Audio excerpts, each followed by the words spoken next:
Well, folks, it is coming back. Bill C-10 will probably have a new name, but certainly won't look a whole lot different in terms of its content. The new minister has already made that clear. That's right, there's a new minister. Now, don't be fooled.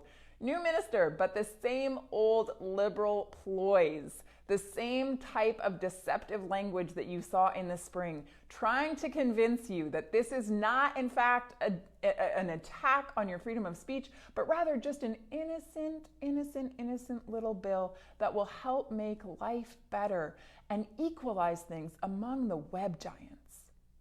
No, garbage. Look, this bill is going to come back in full force. And make no mistake, it is absolutely an infringement on your charter rights and freedoms. Section 2B, your ability to speak freely. This bill will take the content that is posted online and through an algorithm determined by the government, it will either bump content up or bump it down in the queue. In other words, it will either make it less accessible or more accessible based on what the government wants you to be able to access. If it's quote unquote more Canadian, they'll bump it up. If it's less Canadian, it gets bumped down. Now, the Liberals will tell you this isn't the case, but they're lying. The reality is that this legislation will in fact censor your ability to access information online, and therefore those who put the information online will also be censored, because sometimes people's voices will be given a priority or a bump up. Other people's voices will be bumped down. I'll get to that more in a moment, but I want to give some background. Okay, so this piece of legislation came to the House of Commons last fall, and then it was explored at committee or studied at committee in the spring 2021. During that time, we had very good questions as the official opposition, and we brought them up over and over again at committee and in the House of Commons during question period. Many experts wrote in on the topic, spoke to the topic, had many good things to say, and there were huge concerns raised. Now, the Liberals didn't want to make any changes, and they very much wanted this piece of legislation to go through before the end of session. So they forcefully shut down committee where this bill was being studied. Now, imagine this. Committee was censored because they didn't want the censorship legislation to be discussed any further. So blocked, stopped, rushed through. So this flawed piece of legislation was passed through the House of Commons and then sent over to the Senate. Now, the Senate wanted to do a study on it, so that's where it got stuck, fortunately. So it didn't get passed before the election was called, which means that the legislation died on the order paper, we say. Now, that doesn't mean it's gone. It just means that it gets brought back under a new name. Again, same content, just a new name. The new minister, Minister Rodriguez, has already said that this legislation is a top priority for him. And he has said that he expects it to go through quickly because this is of utmost importance. But he's not able to describe why it's so important to Canadians. Here's what he will tell you, though. In a recent interview, he said that this bill has nothing to do with free speech. Direct quote. This bill has nothing to do with free speech. That's a lie.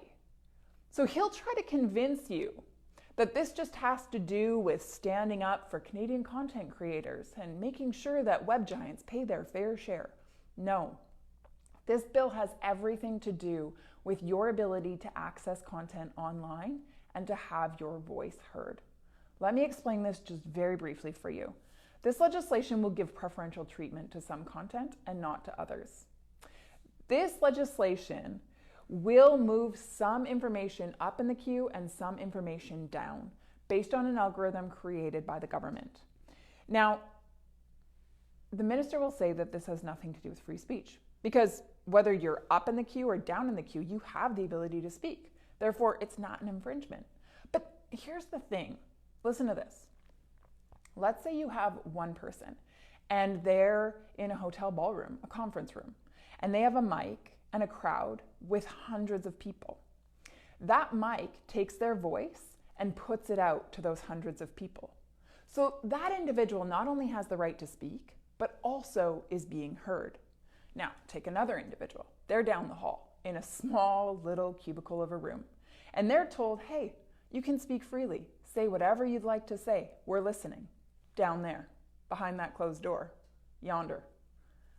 Okay, that individual also has freedom to speak. However, will he be heard? No, obviously not. So while the minister is saying this doesn't attack free speech, whether you're up in the queue or down in the queue in terms of discoverability online, you still have the ability to speak. What's the big deal? The minister is being incredibly disingenuous.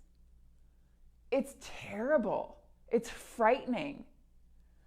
This bill, no doubt, does in fact attack your free speech, because free speech is two parts. One, the ability to speak, and two, the ability to be heard. So while this bill doesn't infringe on your ability to have a message spoken online, it certainly does infringe on your ability to be heard. Because sometimes the government will want your voice to be accessible, and sometimes they'll decide they don't want that. It's an inconvenience. You're shut out. That is this bill. It's incredibly dangerous. It is a direct attack on Canadians. And if this bill passes, we would be the first country, the very first country in the world to use our Broadcasting Act in this regard. That's dangerous. We don't want to go in that direction. We are not China. We are not North Korea. We are not Turkey. This is Canada. And we deserve the right to speak and to be heard. I'm fighting for you.